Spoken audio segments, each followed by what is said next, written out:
So, without further ado, may I present the founder and director of nutritionfacts.org, Dr. Michael Greger.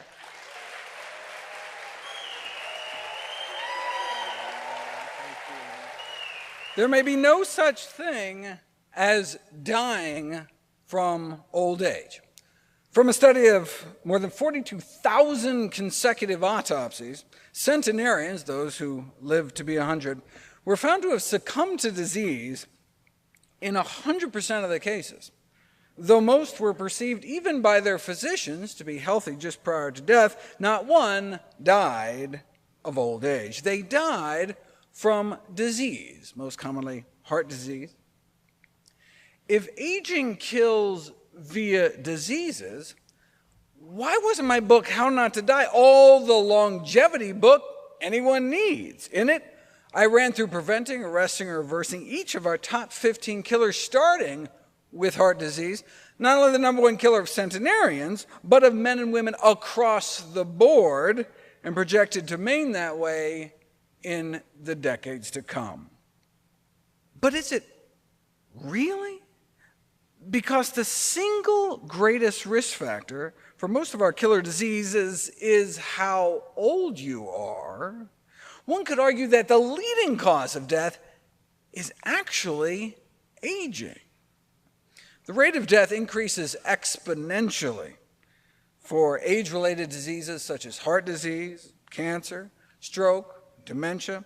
So yes, within the same age bracket, having a high cholesterol can increase your risk of heart disease up to 20-fold, but an 80-year-old may have 500 times the risk of having a heart attack compared to a 20-year-old. Right? Now, the reason we focus on things like cholesterol is because it's a modifiable risk factor. But what if the rate of aging was modifiable too? Instead of our current kind of piecemeal approach of focusing on individual diseases, what about slowing down the aging process itself? You know, when I was a nerdy little kid, I wanted to cure cancer when I grew up. But even if all forms of cancer were eliminated, the average life expectancy in the U.S. would only go up about 3 years. Why? Because dodging cancer would just mean delaying death from a heart attack or stroke. If one age-related ailment doesn't get us, another will. So rather than playing whack-a-mole, by tackling each disease separately, slowing down the rate of aging could potentially address all these issues simultaneously. Imagine if there were an intervention that didn't just reduce your risk of the leading killers, but also arthritis, osteoporosis, sensory impairments, because risks tend to double every 7 years. Like if the average 65-year-old had the health of a 58-year-old, slowing aging by even just 7 years could cut everyone's risk of death, frailty, and disability in half. That's why I wrote How Not to Age. The problem is that the anti-aging field is said to be a fertile ground for cons, scams, and get-rich-quick schemes. As a former president of the Gerontological Society wrote, there have been few subjects that have been more misleading to the uncritical and more profitable for the unscrupulous. Not only does the popular literature on the subject harbor a huge amount of misinformation, but most age-researching scientists, widely known to the public, are said to be unscrupulous purveyors of useless nostrums, according to the editor-in-chief of a leading gerontology journal. When it comes to something as life and death important as to what to feed ourselves and our families, we should rely not on anecdote, but on evidence. That's why I cite everything to the teeth. How Not to Die at about 2,000 citations. How Not to Die at 5,000 citations. How Not to Age ended up with 13,000 citations. All of which I have hyperlinked for you online to access all the original sources, so you can download the studies and read them all yourself.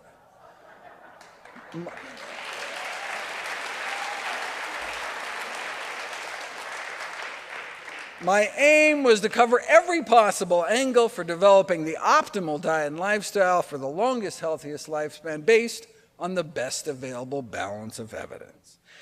My inspiration for writing the book was a consensus document, Interventions to Slow Aging in Humans, compiled by the top researchers in the anti-aging field, the likes of Drs. Longo, Sinclair, Fontana. They were brought together to identify the most promising strategies to combat aging. They identified a list of essential pathways, for example, drugs that can block the hormone IGF-1, or drugs to block the pro-aging enzyme TOR. But I realized as I looked through this, wait, every single one of these pathways could be regulated through diet. That became the first section of the book.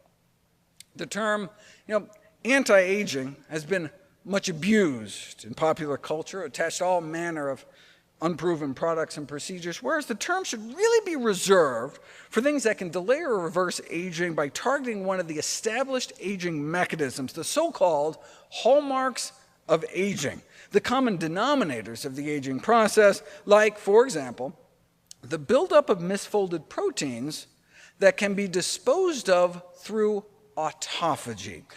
See, at any given time, most of our cells are producing and assembling more than 10,000 distinct proteins, each of which can become misfolded or damaged at any time and require a cleanup in aisle 3. But during times of excess nutrition, our body figures, why bother, right? We can just toss it in the corner, make another, right? Having evolved in the context of scarcity, our body expects to fall into hard times any day now and can put off spring cleaning until then. But these days, those lean times hardly ever come, so our cells just continually end up hoarding junk. That's where autophagy comes from.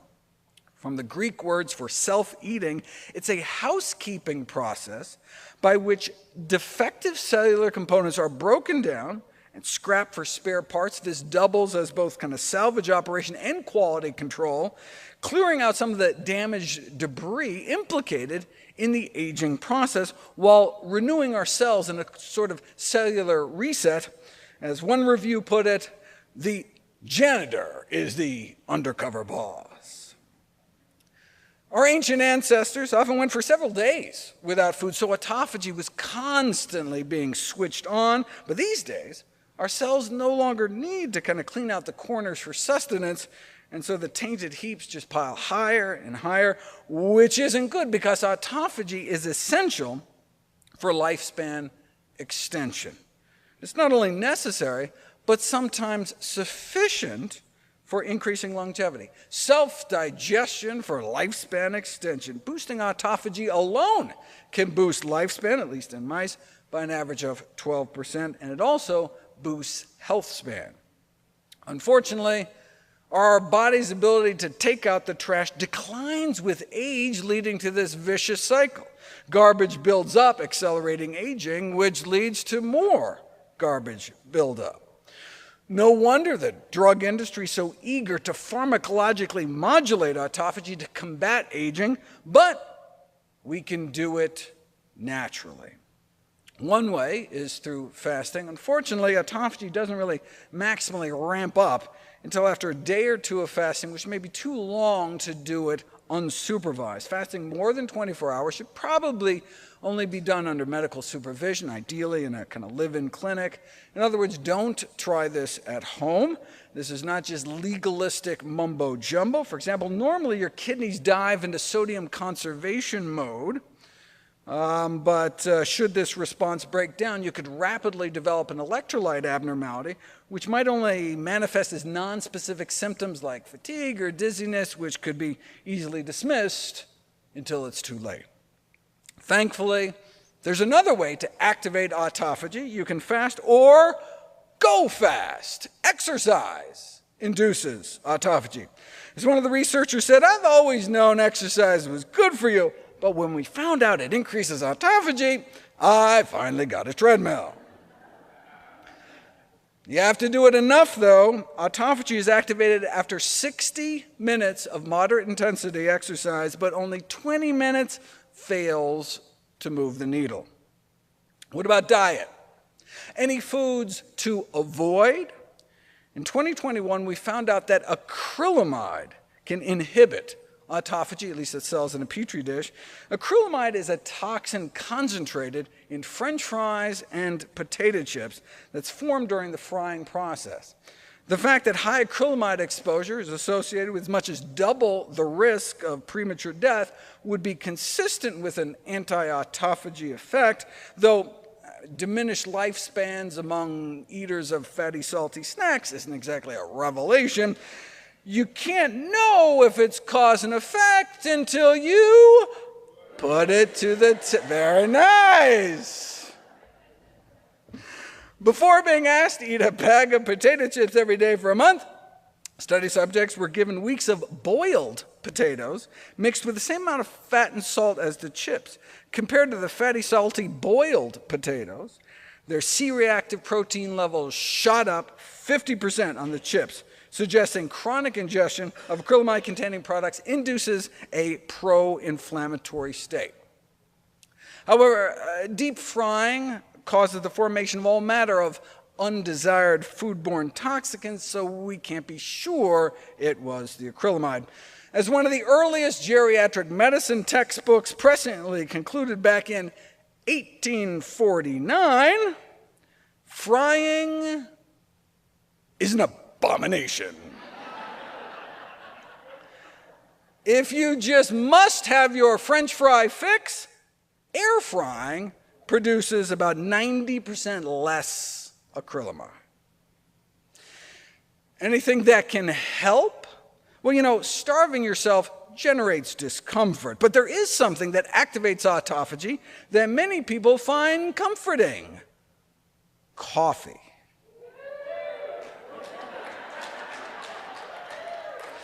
At a human equivalent dose, both regular and decaf rapidly induce autophagy within hours in mice, and coffee can extend the lifespans of some rats. But what about people? Well, in humans, we'll only have observational research, but to date, about 20 studies have followed more than 10 million people over time, and those drinking 3 cups of coffee a day, 13% lower risk of dying from all causes put together.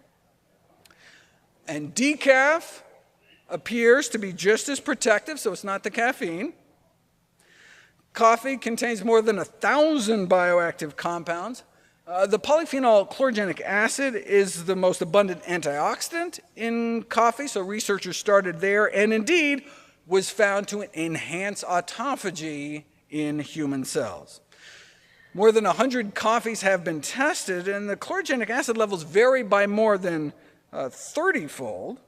Interestingly, the major contributor to this wide range is Starbucks, with its extremely low chlorogenic acid content, thought to be because they roast their beans so dark that they destroy it.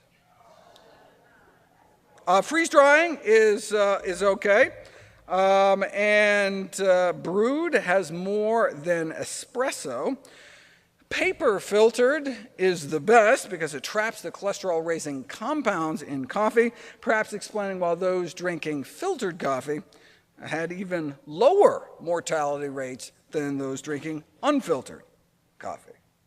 Any food components that can activate autophagy?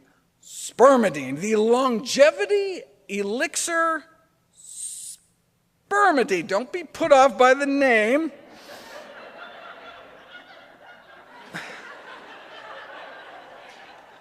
Spermidine and its byproduct spermine are actually found throughout the body. When it was later independently discovered in the brain and the muscles, they called it neurodine and musculamine until they found out, oh, it was all the same compound, and so naming rights defaulted to the less palatable original. Our body can make it from scratch, but we can boost levels by eating spermidine-rich foods, which is good news because spermidine levels tend to decline with age, dropping more than half by the time we reach our 50s. This decline is seen across the biological spectrum with one remarkable exception: naked mole rats, also known by their more cuddly nickname, sand puppy.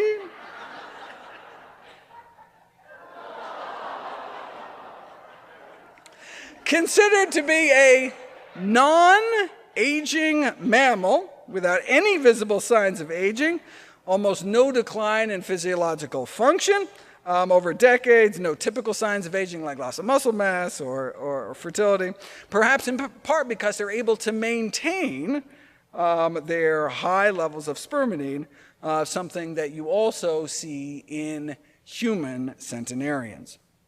To prove cause and effect, extra spermidine was fed to animals, and induction of autophagy by spermidine promotes longevity, increasing lifespans of mice, for example, by as much as 25%. In a database of more than 1,000 life-extending compounds, among the small subset with the fewest side effects, spermidine has the largest documented lifespan extension. Longevity can be improved even when started late in life, kind of the human equivalent of changing your diet when you're already in your 50s. Anti-aging effects were found in the heart and kidneys, rejuvenating immune function, delaying brain aging, and improving cognitive function. Yeah, but this was in animals like fruit flies and mice. I mean, who cares if spermidine cures flies? I've seen your moments. What about in people? Hundreds of men and women, their 40s through 80s, were followed for 20 years, and after looking at 146 different components of their diets, the single most predictive of longevity was spermidine. How much spermidine they were eating. Higher spermidine intake is linked to lower mortality. Those who consumed the most spermidine had a reduced risk of death from all major causes, which is what we'd expect from an anti-aging compound. Critically, the survival advantage persisted even after controlling for dietary excellence, meaning it wasn't just because they were eating healthier foods in general, but specifically spermidine-rich foods in particular. How big of an effect are we talking? Well, the reduction in mortality risk between getting more than 12 milligrams of spermidine a day compared to getting less than 9 was as if those eating more spermidine were 5.7 years younger. It's as if by eating certain foods, they were able to kind of effectively turn back the clock nearly 6 years. The findings were so extraordinary, the researchers sought to replicate their results in a whole new set of individuals and indeed arrived at the same conclusion. This led some to propose that spermidine may be an anti-aging vitamin. When we're younger, we seem to be able to make enough, but as we get older, we may need to start ensuring we're getting enough in our diet to maintain autophagy into old age. Well, if spermidine is going to be considered an anti-aging vitamin, where is that vitamin found? Beans are said to have the highest natural amounts, but I compiled a list of the top spermidine sources, and pig pancreas, beat up bean burritos for the bronze. This is virtually every food, averaging at least 2 milligrams of spermidine per serving, with a fermented soy food called tempeh leading the list, along with plain white mushrooms. While some have suggested the genetic engineering of spermidine-rich crops, there are already a plethora of naturally spermidine-rich foods.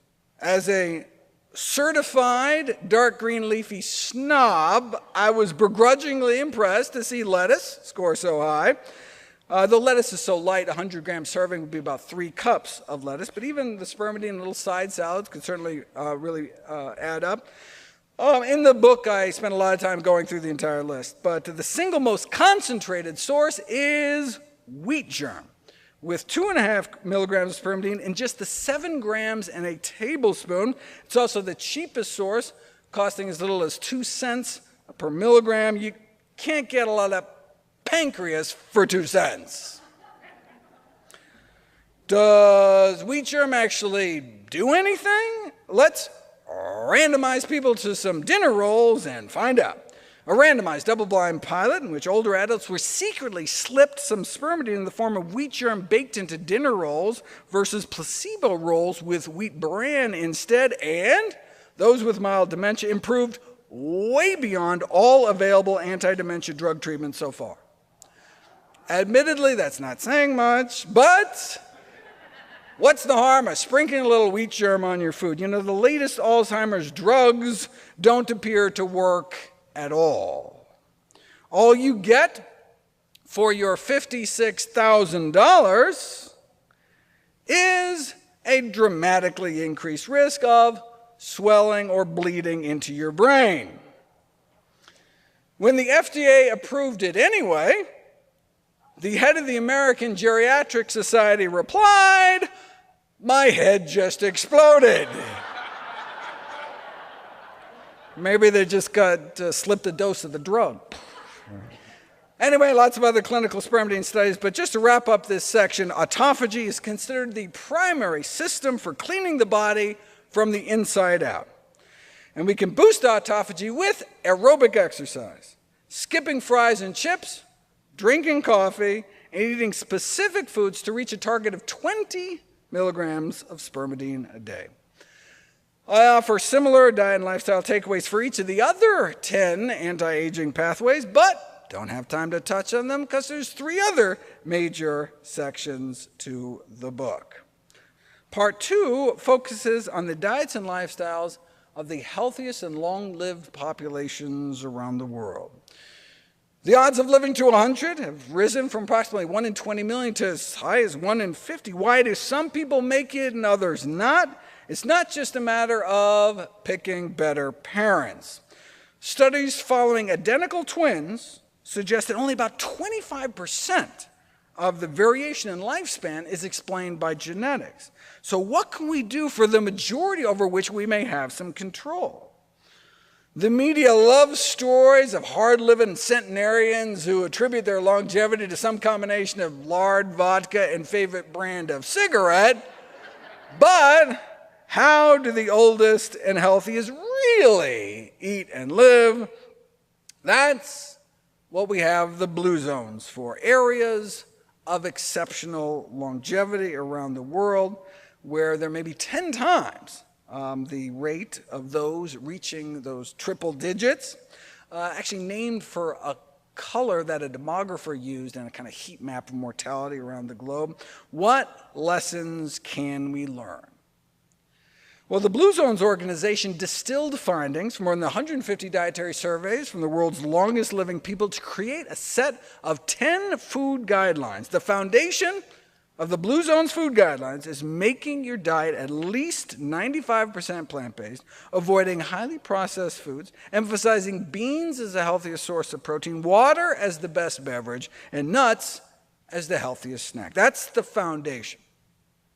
The final 5 guidelines are go easy on fish, eliminate eggs/sugar, reduce dairy, and retreat from meat, noting that Blue Zone centenarians only eat about 2 ounces of meat or less about 5 times a month. Historically, there have been 5 recognized Blue Zones, but only 1 survives and thrives to this day. The red, white, and blue zone, the Seventh-day Adventists in Loma Linda, California, with perhaps the longest life expectancy of any formally studied population in history. There are a number of shared Blue Zones lifestyle characteristics: family coherence, avoiding smoking, daily exercise, social engagement, but plant-based nutrition appears to be the principal component, alone accounting for about half the difference in lifespan. No surprise, since the #1 risk factor for death in the United States is the American diet. So, unsafe sex, bad. Sedentary lifestyle, bad. Alcohol and drugs, especially tobacco, bad. But cigarettes, only killing about 500,000 Americans every year, whereas our diet kills many more. We are what we eat, which is good news because it means we have the power. Changing from a more typical diet to a more optimized diet, starting at age 20, would be expected to increase the lifespan of women by about 11 years and men by 13 years. The largest life expectancy gain would be made by eating more legumes, beans, split peas, chickpeas, and longevity. So if there's one thing we could eat, legumes for longevity. Hummus for health. Then comes whole grains and nuts and eating less meat.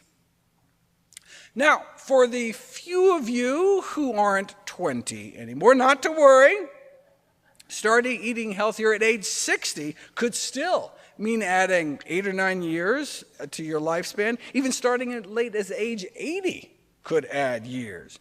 Changing your health destiny can start tomorrow morning at breakfast. And it doesn't take much. The NIH AARP study is the largest forward-looking study on diet and health in history, based on its 6 million person years of observation, replacing just 3% of daily caloric intake from animal protein with plant protein was associated with a 10% decreased risk of overall mortality in both men and women. Just swapping 3%. Of all the animal protein sources, eggs were found to be the worst. Swapping in 3% of plant protein for egg protein was associated with twice the benefit, 20% lower mortality, for swapping in a few British beans for breakfast instead. Harvard researchers found that when it comes to premature death, processed meat was the worst, followed by eggs. In essence, they found that tuna salad may be better than egg salad or BLT, but a bean burrito beat out the bunch.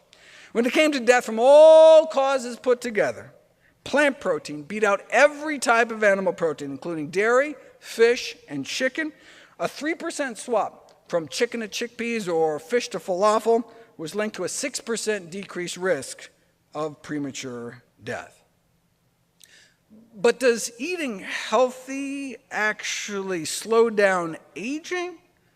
Randomize hundreds of women to a diet centered around healthy plant foods, or exercise, or neither, and though the physical activity failed, those in the plant-based dietary intervention group had a significant slowing of biological aging.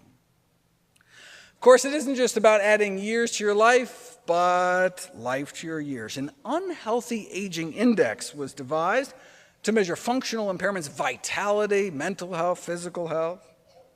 Substituting even just 1% of calories from plant protein for animal protein appeared to lead to significant less deficit accumulation, and substituting 5% may reduce the risk of dying from the greatest deficit, dementia. That may help explain why those who don't eat any meat at all may be up to 3 times less likely to become demented. But again, it's not all or nothing. In fact, the worst thing about humanity's diet is neither animal nor vegetable, but mineral, sodium. Here are the top 5 fatal flaws of our diet. Millions of deaths may be attributed every year to not eating enough whole grains, not eating enough fruit, not enough nuts and seeds, not enough vegetables. But the single deadliest ingredient in humanity's diet is something we get too much of, and that's salt, our #1 dietary risk factor for death. A recent whopping study, for example, more than 500,000 people found that those who salted their food at age 50 appeared to have about a 2-year lower life expectancy compared to those that didn't. So, just swapping out the salt shaker for some salt-free seasonings or salt substitute could potentially add years to your life. How do we know its cause and effect? 5 kitchens at a veterans retirement home were randomized into 2 groups for a few years, offering meals salted either with regular salt or, unbeknownst to them, a 50-50 blend of regular salt, sodium chloride, with a salt substitute like these, potassium chloride. The kind of salt was the only difference between the meals, and cardiovascular disease death rates plummeted by 40% in the folks getting the reduced sodium blend. The new difference in life expectancy between the two groups at age 70 was equivalent to that which would have occurred naturally in 14 years. Meaning simply switching to even just half potassium salt, which you wouldn't even be able to taste the difference of, appeared to effectively make people more than a decade younger when it came to the risk of premature death. What do the likes of the Salt Institute have to say about public health recommendations to reduce sodium intake? Well, in testimony before a congressional committee, the presumption that healthier diets would cut health care costs was challenged. Indeed, one processed food defender testified, health care expenditures increase if lifespan is prolonged, right? I mean, if people eat healthier and live longer, it could be more expensive.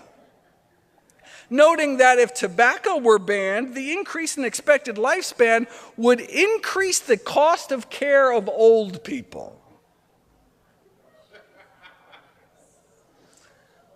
Think how expensive it would be if people started taking care of themselves and didn't conveniently die on time. Ultra-processed foods, often packed with added salt, sugar, and fat, consistently account for more than 50% of our dietary caloric intake. More than half of our diet is junk.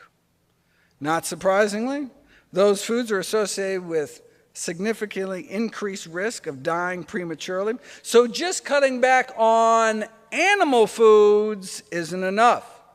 Healthy plant-based diets are associated with significantly lower risk of dying, but unhealthy plant-based diets are not. In the Harvard cohorts, the more you minimize meat, eggs, and dairy, the lower your risk of death falls. But that's only if you're eating healthy plant foods. If you instead just pile on the junk like chips and soda, you can increase your risk of death overall, even if animal product consumption remains low. Same in the Million Veteran Program study. Healthy plant foods reduce their risk of death, but if your idea of a plant-based diet is fries and a Coke, you're not doing your body any favors. Same with the risk of cognitive impairment. Only healthy plant foods reduce risk. The same with dementia and depression.